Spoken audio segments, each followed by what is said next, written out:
Bonjour à toutes, bonjour à tous. Nous sommes une nouvelle fois ravis de vous retrouver sur Vélizy TV. Vous êtes chaque semaine plus nombreux à nous suivre et nous vous en remercions. Tout de suite, sans plus attendre, voici les titres de ce vendredi 31 mars.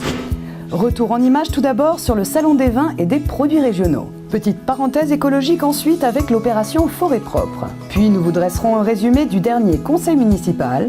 Et enfin, nous terminerons par la grande braderie de la Vestiboutique de la Croix-Rouge. Samedi dernier, le 25 mars, et cela a même duré tout le week-end, se tenait au centre Maurice Ravel le Salon des vins et des produits régionaux. Fin gourmet au Palais Avisé, nous n'avons pas résisté à aller y faire un petit tour. Vous avez pris vos verres, c'est parfait. À la bonne visite. Des verres à 2 € le verre pour que les personnes aient leur verre. Un petit souvenir aussi du Lions Club parce que ce sont des verres à l'effigie du Lions Club Vélizy-Concorde. Et comme ça, ils ont un petit souvenir là, de leur visite au Salon des vins. Pour sa 23e édition, le Salon des vins et des produits régionaux de Vélizy-Villacoublay, organisé par le Lions Club Vélizy-Concorde, a rassemblé pas moins d'une trentaine d'exposants au centre Maurice Ravel. Une édition 2017 particulière pour cet événement puisque cette année, il s'est ouvert à l'Europe. Toutes les régions de France sont représentées. Nous avons le Bourgogne, les cotons du Layon, je ne vais pas tous les citer, Bergerac, tous les vins de France, bien sûr, les vins du Jura.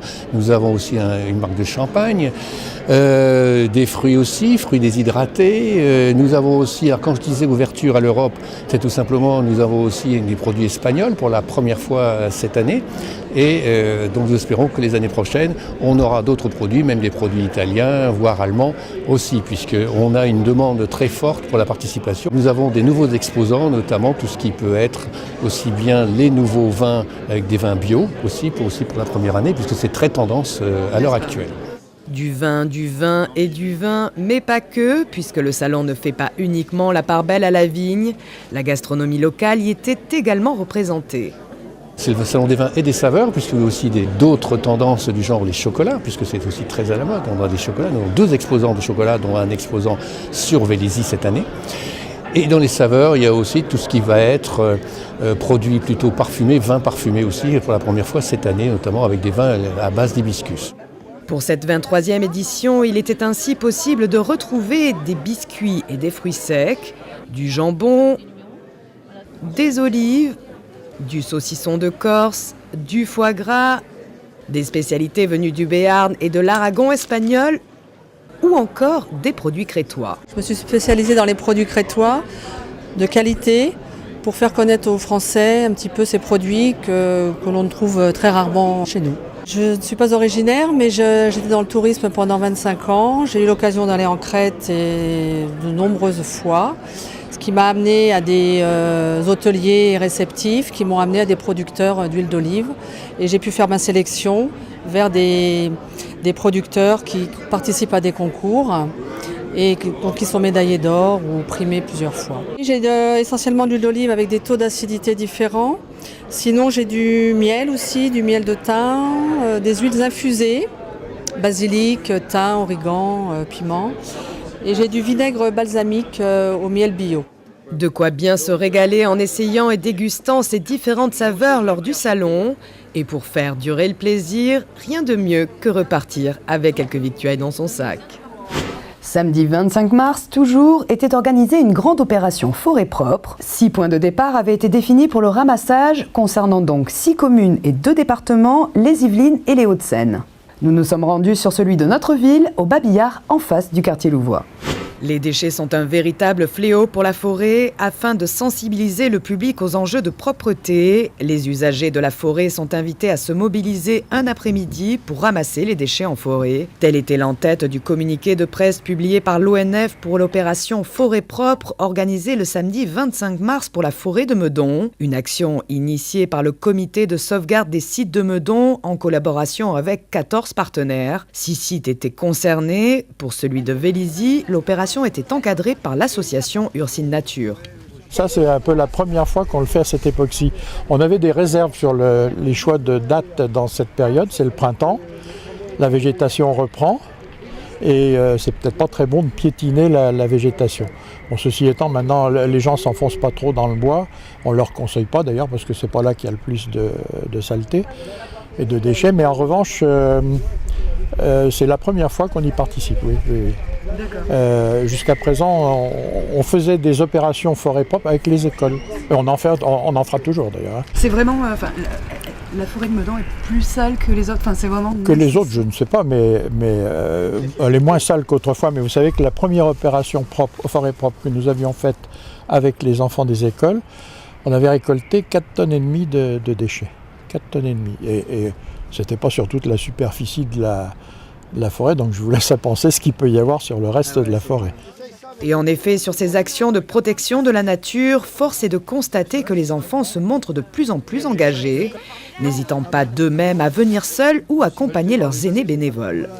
C'est bien, moi je trouve, de faire ça un peu, parce que c'est vrai que parfois on voit des gens qui jettent des choses dans la forêt et on a envie de leur dire leur cas de vérité, mais on peut pas parce qu'on est enfant et puis même adulte, et du coup c'est bien de pouvoir aider comme ça à nettoyer la forêt. Moi aussi je voulais le faire vraiment, c'est plus moi qui lui ai persuadé plutôt, parce que moi j'aime beaucoup tout ce qui pourrait aider la ville. J'avais déjà fait ça une fois dans une autre ville, vers Igny, où j'avais nettoyé un parc complet avec une autre amie et ça m'avait bien plu. Donc je me suis dit pourquoi pas faire la forêt cette fois. C'est quoi qui te motive là dans cette histoire de nettoyer la forêt?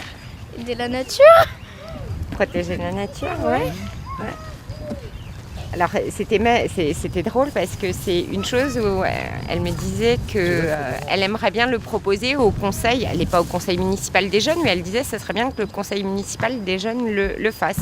Et en réalité, 15 jours après, on a vu que l'opération était proposée un peu partout.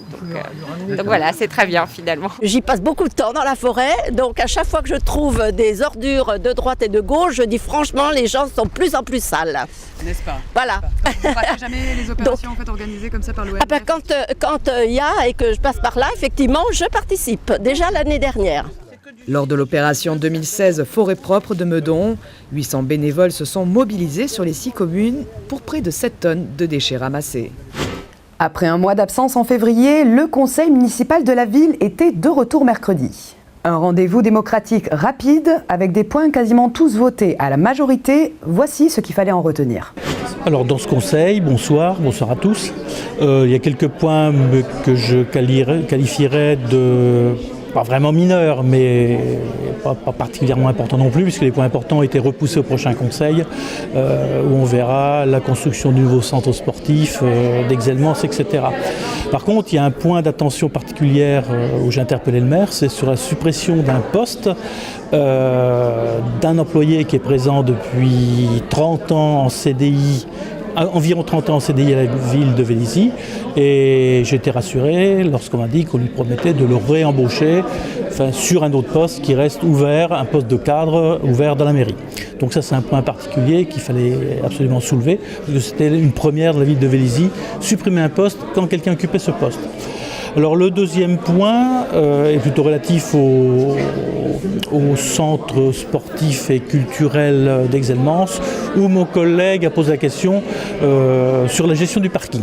Bon, il y a un parking de 120 places qui va être construit, mais on n'a pas de précision quant à la gestion de ce parking, si c'est la ville, si sera payant ou pas payant, et ça me paraît un peu compliqué à gérer, mais le maire n'a pas voulu s'engager sur ce point-là de façon claire, sachant que ce n'est pas encore voté, mais on aimerait bien avoir quand même quelques précisions, surtout les habitants du quartier Est. Et puis le dernier point, qui touche particulièrement la jeunesse, où on leur a proposé de faire non pas des heures en moins, mais des heures en plus, en compensation des modiques sommes qu'on leur donne lorsqu'ils présentent des projets citoyens. Et ça, on trouve que c'est un peu lamentable, c'est pas normal. Les jeunes, faut les engager à être citoyens, à présenter des projets, à passer leur permis de conduire, où la ville peut contribuer au coût de ce permis de conduire. D'ailleurs, c'est pas connu, vu qu'il n'y a qu'un seul candidat sur l'année qui l'a fait. Donc je pense qu'il serait intéressant de faire un peu de publicité là-dessus. Et puis ne pas pénaliser ces jeunes en leur faisant faire plus de travaux citoyens qu'ils le faisaient auparavant. Donc voilà, ce sont les points particuliers que j'ai pu relever avec mes collègues sur ce conseil municipal qui était quand même relativement... On a voté des critères pour les bourses à projet, donc c'est quelque chose qu'on demandait avec l'autre groupe d'opposition depuis un moment, et il y a eu une réponse à notre demande de la part du maire et c'est une très bonne chose. On regrette pour notre part qu'il n'y ait pas de critères écologiques dans les choix de bourse à projet. Et le deuxième point qui nous a marqué l'intérêt, c'était les nouveaux définitions des zones des comités de quartier et où on regrette la non-création d'un quartier pour le quartier Breguet, car le quartier Breguet a ses problématiques et ils auraient besoin d'avoir une vie qui soit créée autour de ce quartier.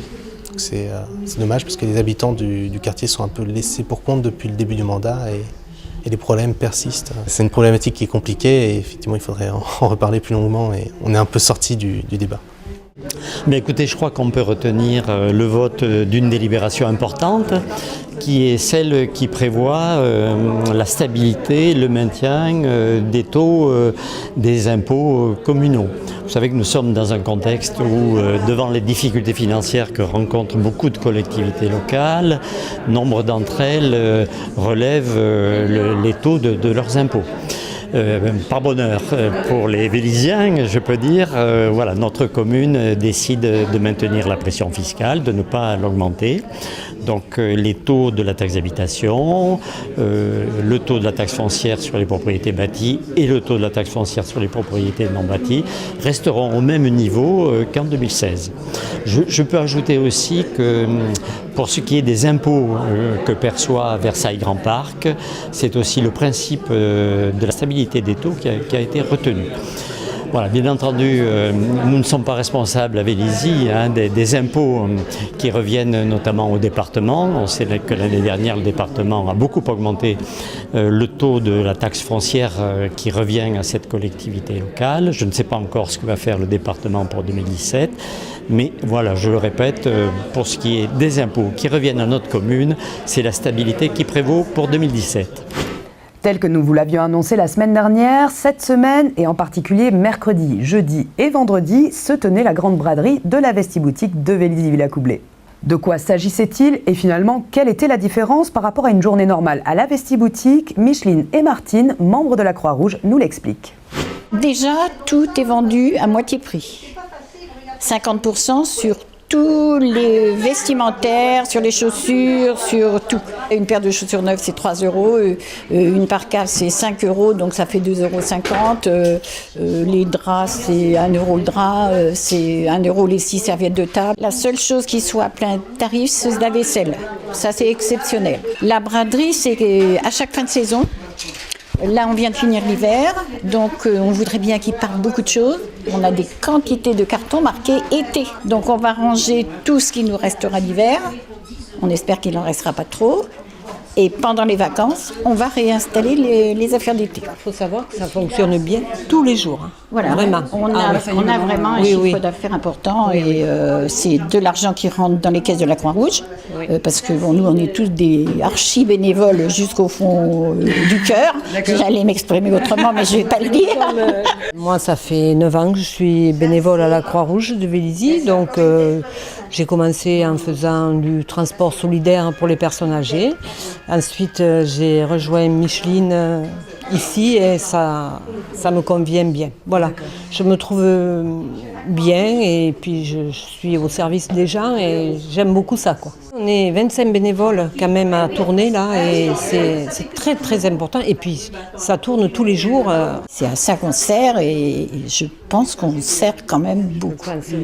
Vous estimez le nombre de passages que vous avez par jour à peu près? Je sais pas, ça peut aller entre 25 et 40. Ce dont on aurait besoin, ce que j'aurais besoin surtout parce que je gère beaucoup les mamans, les futurs bébés, les à venir et les problèmes comme ça, c'est de matériel de périculture, genre les poussettes, les landaux, les lits de bébé en bon état évidemment. Et maintenant, on va rechercher du mobilier, genre des lits, réfrigérateurs, congélateurs, lave-linge, mais ça encore, quand ils nous les donnent, ça marche plus en général, quoi. Donc, on va refaire le plein du mobilier parce qu'il y a de la demande. Et maintenant, un regard sur votre agenda du week-end, car il va s'en passer des choses à Vélizy en cette fin de semaine. Samedi, à partir de 10 h en Salicar, à la médiathèque donc, un troc jardin où vous pourrez venir échanger vos plantes, vos graines et pourquoi pas même vos outils. Le même jour, de 10h à 17h au Clubhouse, juste devant le Parvis de Londres, n'hésitez pas à venir tester gratuitement votre audition grâce à l'association Du Bruit dans ma vie. Samedi toujours, ce sera le rituel Printemps des seniors au centre Maurice Ravel. Ce journal se termine maintenant. Retrouvez mercredi soir un gros reportage consacré à un agent de la ville et plus particulièrement à Isabelle Hatsem œuvrant à l'école Ferdinand Buisson. Un excellent week-end à tous et très bon début de vacances.